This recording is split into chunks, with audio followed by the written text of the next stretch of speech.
السلام علیکم ناظرین، اس ایپیسوڈ کے شروعات میں ہم دیکھتے ہیں سلطان کا دیوان لگا ہوتا ہے اور سلطان کہتے ہیں اگر یورگو کی جانب سے ہمیں اطلاع موصول نہ ہوئی تو کل نماز فجر کے بعد ہم یلغار کریں گے۔ پھر کھڑے ہو کر کہتے ہیں اول ازدہے کی طرح آگ اگلنے والی ہماری توپیں فصیلوں کو درہم برہم کریں گی، اس کے بعد ہمارے پروں والے گھوڑے کافروں پر قہر الہی بن کر ٹوٹ پڑیں گے۔ زگنوس پاشا کہتے ہیں سلطانم فرائض کی تقسیم کس طرح ہوگی؟ تو سلطان کہتے ہیں دستے کے ساتھ حملہ کریں گے۔ پھر نقشے پہ اشارہ کرتے ہوئے کہتے ہیں نوتیا دروازہ اور اس کے مضبوط برج، تم اس دروازے سے داخل ہوگے زگنوس۔ رات کے وقت زگنوس پاشا اپنے جانبازوں کے ساتھ نوتیا کے دروازے کے باہر کھڑے ہوتے ہیں۔ سلطان نے مزید کہا تھا تمہارے ہمراہ اوجاک کے سپاہی اور دوغان ہوں گے، ایورانوس اوغلو علی بے آپ بھی ساتھ دیں گے۔ وہ بھی زگنوس پاشا کے شانہ بشانہ کھڑے ہوتے ہیں۔ پونٹس میں کومینوس کی بھی مشاورت جاری ہوتی ہے۔ وہ نقشے پہ اشارہ کرتے ہوئے کہتا ہے نوتیا کی فصیلیں، ساتھ ہی فصیلوں پر سپاہی بھاگ پڑتے ہیں۔ کومینوس نے دراوین سے مزید کہا تھا تم اور تمہارے سورما یہاں تعینات ہوں گے۔ دراوین وہیں تعینات ہوتا ہے۔ باہر محمود پاشا کا دستہ بھی حملہ کرنے کے لیے بالکل تیار ہوتا ہے۔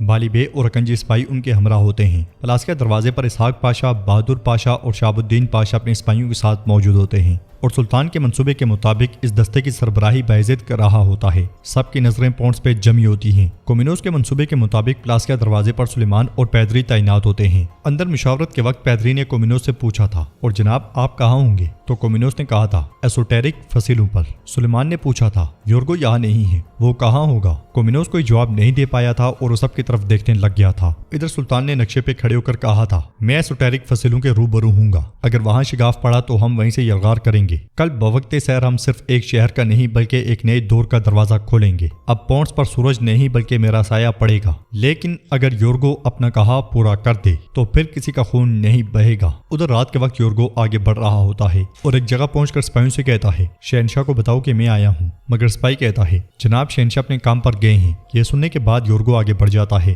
ادھر مصطفیٰ ایرین کے پاس جاتا ہے جو سویا ہوتا ہے۔ مصطفیٰ اس کے سینے سے کتاب اٹھاتے ہوئے کہتا ہے حضرت علی رضی اللہ تعالیٰ عنہ کی جنگیں، اللہ تمہارے دل کو حضرت علی کی قوت سے بھر دے۔ مصطفیٰ چلا جاتا ہے اور ایک روشنی ایرین پہ آ پڑتی ہے۔ وہ خواب میں حسن جنگجو کو دیکھتا ہے جس کے ہاتھ میں جھنڈا ہوتا ہے اور وہ کہتا ہے اے فتح کا پرچم برجوں پر لہرانے والے الپ، اے غازی شہر کے نڈر جوان، ایرین جاگو۔ یہ سنتے ساتھ ہی ایرین آنکھیں کھولتا ہے اور بیٹھ جاتا ہے۔ حسن مزید کہتا ہے جاگو اور غافلوں کے لیے جدوجہد کرو۔ ایرین پوچھتا ہے تم کون ہو، یہاں کیا کر رہی ہو؟ تو حسن اس سے کہتا ہے میں دو جہانوں کے سردار صلی اللہ علیہ وسلم کی بشارت دی گئی فوج کا ایک ادنا سپاہی ہوں۔ میں کائنات کے سرور صلی اللہ علیہ وسلم کے ستائش کردہ فاتح کا سپاہی ہوں۔ میں شہداء کے کارواں کا حسن ہوں۔ میں اولوباتلی حسن ہوں۔ یہ سنتے ساتھ ہی ایرین اٹھتا ہے اور اس کے پاس آتا ہے۔ پھر کہتا ہے قسطنطنیہ کے برجوں پر 3 ہلال والا پرچم گاڑنے والا اولوباتلی، مجھ سے کیا چاہتے ہو؟ یہاں کیا تلاش کر رہے ہو؟ حسن مسکراتے ہوئے کہتا ہے میں امانت حقدار کو سونپنے آیا ہوں۔ یہ کہتے ساتھ ہی وہ جھنڈا ایرین کو دے دیتا ہے اور مزید کہتا ہے طرابزون کے برجوں پر یہ آخری پرچم تم لہراؤ گے۔ ایرین پوچھتا ہے پھر میں یہ سب کیسے کروں؟ تو حسن کہتا ہے اپنے دل کے ایمان سے ایرین، اپنی رگوں میں دوڑتے خون سے۔ تمہارے کان میں دی گئی اذان آج کی اسی خوشخبری کے لیے تھی۔ فاتح سپاہی تمہارے منتظر ہیں، شہادت کا لباس تمہارے لیے بنا جا رہا ہے۔ فصیل کے دامن میں جان نچھاور کرنے والے جوانوں کی دعائیں عرش معلا تک بلند ہوتی ہیں۔ ایرین پیغمبر اکرم صلی اللہ علیہ وسلم کے دائیں جانب تمہاری جگہ تیار ہے، تمہارے لیے سایہ تیار ہے، تمہارے رفیق تیار ہیں۔ یہ سن کے ایرین جھنڈا چومتا ہے، روشنی بجھتی ہے اور ایرین کی آنکھ کھل جاتی ہے۔ وہ مسکراتے مسکراتے اٹھتا ہے اور کہتا ہے خیر ہو انشاءاللہ۔ پونٹس میں یورگو محتاط انداز میں آگے بڑھ رہا ہوتا ہے۔ آگے بڑھتے بڑھتے وہ خنجر نکالتا ہے اور ایک کمرے میں داخل ہو جاتا ہے جہاں پیدری موجود ہوتا ہے اور کہتا ہے عزیز پیتروس نے کہا تھا حتمی قربانی، تم جیسا مسیحی یہ بات بھول تو نہیں سکتا ہے نا یورگو؟ تو یورگو سے کہتا ہے اگر تم چاہو پیدری تو میں تمہیں صفحہ با صفحہ ترتیب سے سمجھا سکتا ہوں، کیا خیال ہے؟ پیدری کہتا ہے ہماری فصیلوں کے سامنے ایک عظیم لشکر حملے کے لیے تیار کھڑا ہے اور تمہارا یہاں کیا کام ہے یورگو؟ تو یورگو کہتا ہے دراوین نے درمیانی حصار سے شاہی دستے ہٹا لیے ہیں اور ان کی جگہ اپنے سپاہی تعینات کر دیے ہیں۔ میں شہنشاہ کو یہی کہنے آیا ہوں کہ اس پر اعتبار نہ کرے۔ پیدری ہنستے ہوئے کہتا ہے محمد موت بن کے ہمارے سر پہ کھڑا ہے اور تم ابھی بھی چھوٹے حساب کتاب میں الجھے ہوئے ہو، کیا ایسا ہے؟ یہ سنتے ساتھ ہی یورگو چلا جاتا ہے اور پیدری سکہ اچھال دیتا ہے۔ پھر اسے دیکھتے ہوئے کہتا ہے یورگو۔ ادھر ہم دیکھتے ہیں کہ قرارگاہ میں شیخ سپاہیوں سے کہتے ہیں شاہ مرداں مرد میدان، حضرت علی رضی اللہ تعالیٰ عنہ نے جب خیبر قلعہ فتح کیا فرمایا جسے لوگ ناقابل تسخیر کہتے تھے تو کافر دنگ رہ گئے اور نعوذ باللہ کہنے لگے کہ یہ محمد کا جادو ہے۔ حضرت علی رضی اللہ تعالیٰ عنہ نے فرمایا ہمارے ہاں جادو اور سحر کی کوئی جگہ نہیں ہے۔ بایزید بھی وہاں پہ آتا ہے اور کھڑا ہو جاتا ہے۔ شیخ جمال مزید کہتے ہیں اللہ کے حکم اور عنایت سے ہم ان سے کہیں بڑی قوت کے مالک ہیں اور وہ ایمان ہے۔ حضرت علی رضی اللہ تعالیٰ عنہ جیسا کوئی بہادر نہیں اور ذوالفقار جیسی کوئی تلوار نہیں۔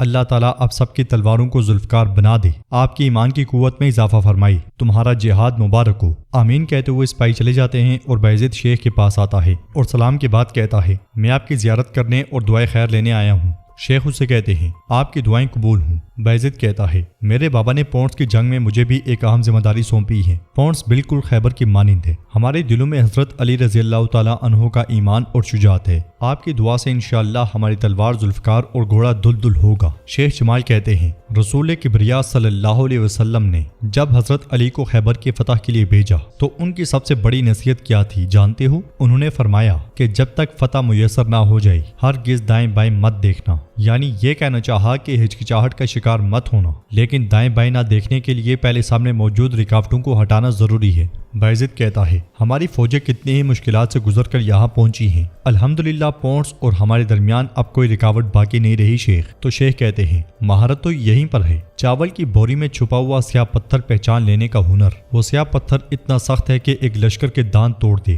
بایزید پوچھتا ہے وہ سیاہ پتھر کیا ہے؟ تو شیخ جمال کہتے ہیں مومن کے فراست سے ڈرو کیونکہ وہ تو اللہ کے نور سے دیکھتا ہے، جو بصیرت سے دیکھیں گے وہی اسے پہچان لیں گے، جو اس تک پہنچنے کی ہمت رکھتے ہیں وہی اسے نکال بھی سکتے ہیں، دعا کرو کہ بہت دیر نہ ہو جائے۔ بایزید کہتا ہے میں جانتا ہوں وہ کون ہے۔ یہ کہتے ساتھ ہی وہ اجازت لے کر چلا جاتا ہے۔ ادھر بالیبے سلطان کے پاس آتے ہیں تو سلطان پوچھتے ہیں کیا یورکوں نے کوئی پیغام بھیجا؟ تو بالیبے کہتے ہیں سلطان معظم کوئی نئی بات نہیں ہوئی، جیسا کہ میں نے عرض کیا تھا سلطان معظم، ضرور انہوں نے آگ کو یونلوں کے ساتھ کوئی سازش بن رکھی ہے۔ محمود پاشا کہتے ہیں اسی لیے انہوں نے ہمارا وقت ضائع کرنے کی کوشش کی۔ سلطان کہتے ہیں ہم انہیں دوبارہ موقع نہیں دیں گے، یہ خون ریزی کے بھی ذمہ دار ہیں اور ان جانوں کے بھی جو ضائع ہوں گی، ہر کوئی اپنے اپنے فرض کی طرف لوٹ جائے۔ یہ سنتے ساتھ ہی سب چلے جاتے ہیں۔ پونٹس میں پیدری اور سپاہیوں کی دوڑیں لگی ہوتی ہیں، قلعے کو محفوظ بنایا جا رہا ہوتا ہے۔ اس لیے میں سلیمان سامنے آتا ہے اور اپنی نظریں گھمانے لگ جاتا ہے۔ بالآخر اس کی نظر اس سپاہی پہ پڑ جاتی ہے جو یورگو سے ملا تھا۔ سلیمان غصے سے کہتا ہے تم یہاں ہو؟ یہ کہتے ساتھ وہ اس کے پیچھے نکل پڑتا ہے۔ پیدری بھی سلیمان کو بھاگتا ہوا دیکھ جاتا ہے اور سلیمان کے پیچھے نکل پڑتا ہے۔ ادھر ایرین علی بے کے پاس آتا ہے اور ان کے ہاتھ کا بوسہ لیتا ہے، پھر ان کے پاس بیٹھتے ہوئے کہتا ہے میں نے ایک خواب دیکھا ہے علی بے، خواب میں میں نے اولوباتلی حسن کو دیکھا، اس کے ہاتھ میں اکنجی پرچم تھا 3 ہلالوں والا، وہ اسے مجھے سونپ رہا تھا، وہ کہہ رہا تھا تیری جگہ اور تیرا میدان تیار ہے۔ میں حیران تھا علی بے ایسا کیوں؟ اولوباتلی مجھے کیا سمجھانا چاہتے تھے؟ تو علی بے کہتے ہیں یہ نشان جہد، ایک شیر سے دوسرے شیر تک، ایک مجاہد سے دوسرے مجاہد تک امانت جاتا ہے میرے ایرین۔ اولوباتلی طاقتور ہاتھوں والا بے خوف اور تیز ذہن کا مجاہد تھا، وہ اسی لیے تمہارے خواب میں آیا اور تمہیں پرچمی بھائی چارے کی بشارت دی۔ ایرین پوچھتا ہے کیا میں کبھی ان مجاہدوں جیسا بن سکوں گا؟ علی بے اسے کہتے ہیں پرچم اٹھانا صرف طاقت نہیں، یہ دل کا بھی کام ہے اور نصیب کا بھی، تم بس لگے رہو، محنت جاری رکھو، اب جاؤ اپنے بھائیوں کی مدد کرو۔ یہ سنتے ساتھ ہی ایرین جانے ہی لگتا ہے کہ علی بے اسے روکتے ہوئے کہتے ہیں جیسے سمندر کنارے تک پہنچتا ہے، جیسے رات دن سے ملتی ہے، جیسے اکنجی شہادت تک پہنچتا ہے، آؤ تمہیں ایسے گلے لگا لوں۔ یہ کہتے ساتھ ہی علی بے ایرین کو گلے لگا لیتے ہیں۔ پھر ایرین خوشی خوشی آگے بڑھ جاتا ہے اور علی بے کہتے ہیں تم وہ مجاہد ہو جو فصیلوں پر پرچم بن کر لہرائے گا ایرین، تم وہ دور ہو جس میں مقصود پورے ہوتے ہیں ایرین، تم اس راہ کے پہلے شہید نہیں اور نہ ہی آخری ہوگے ایرین۔ یہ الفاظ کہتے ہوئے علی بے کی آنکھوں سے آنسو بہہ پڑتے ہیں۔ تو کیا ایرین کو حسن نے شہادت کی بشارت سنائی ہے؟ یہ ہم جان پائیں گے آنے والی ایپیسوڈز میں۔ ویڈیو پسند آئے تو لائک کر دیں، شیئر کر دیں، سبسکرائب نہیں کیا ہوا تو سبسکرائب کرنے کے ساتھ ساتھ گھنٹے والے آئیکن کو دبانا مت بھولیں۔ ملتے ہیں انشاءاللہ نیکسٹ ویڈیو میں، تب تک کے لیے رکھیں اپنا اور اپنوں کا بہت زیادہ خیال۔ اللہ نگہبان۔